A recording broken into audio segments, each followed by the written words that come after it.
మద్యం తాగి వెహికల్స్ నడపడం అత్యంత ప్రమాదకరం. అది తీవ్ర నేరం కూడా. మద్యం తాగిన మైకంలో ఏం చేస్తున్నారో కూడా అర్థం కాదు. అలాంటి పరిస్థితుల్లో వాహనాలు నడపడం మరింత ప్రమాదకరం. చాలామంది మద్యం తాగి వాహనాలు నడిపి ప్రమాదాల బారిన పడిన వారు ఉన్నారు. వేలాది మంది ప్రమాదాల్లో ప్రాణాలు వదిలారు. ఎన్నో కుటుంబాలని విచ్ఛిన్నమయ్యాయి. ఈ క్రమంలో డ్రంక్ అండ్ డ్రైవ్ కేసులను తగ్గించేందుకు నిత్యం పోలీసులు ప్రత్యేక చర్యలు తీసుకుంటూనే ఉన్నారు. ఎక్కడికెక్కడ ప్రత్యేక డ్రైవ్లు నిర్వహిస్తున్నారు. కానీ ఎక్కడా వాటికి అడ్డుకట్టపడలేదు. ఇంకా డ్రంక్ అండ్ డ్రైవ్ చేస్తున్న వారి సంఖ్య పెరుగుతూనే ఉంది. మద్యం సేవించి వాహనాలు నడపవద్దని పోలీసులు అవగాహన సదస్సులు సైతం నిర్వహిస్తూనే ఉన్నారు. అయినప్పటికీ కొందరు పట్టించుకోకుండా ఇష్టానుసారంగా వ్యవహరిస్తున్నారు. వందల సంఖ్యలో కేసులు నమోదు చేస్తున్నా కూడా పెద్దగా మార్పు కనిపించటం లేదు.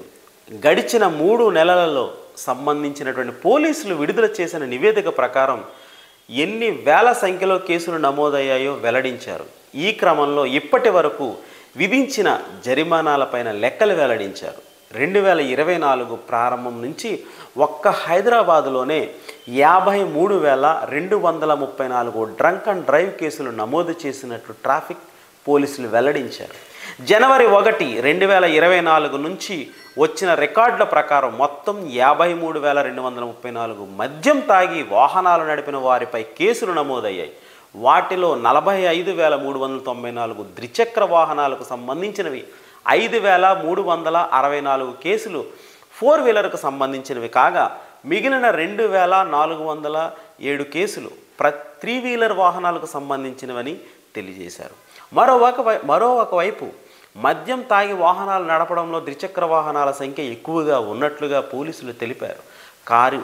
కారు నడిపి దొరికిన వారి కంటే వీరి సంఖ్య ఎక్కువగా ఉండడం గమనార్హం.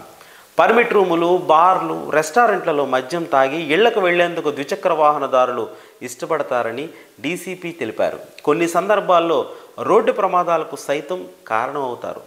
మీడియా సంస్థలకు డెడ్ లైన్. అంతేకాకుండా మద్యం మత్తులో వాహనాలు నడిపినందుకు హైదరాబాద్లో భారీగా ఫైన్లు వేశారు. హైదరాబాద్ పోలీసులు 10 కోట్ల జరిమానాలు విధించారు.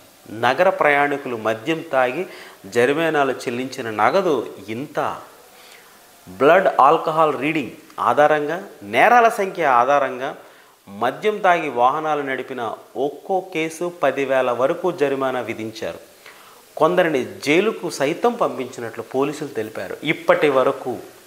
ఇప్పటికైనా వాహనదారులు మద్యం తాగి వాహనాలు నడిపించవద్దు అని సూచిస్తున్నారు పోలీస్ శాఖ.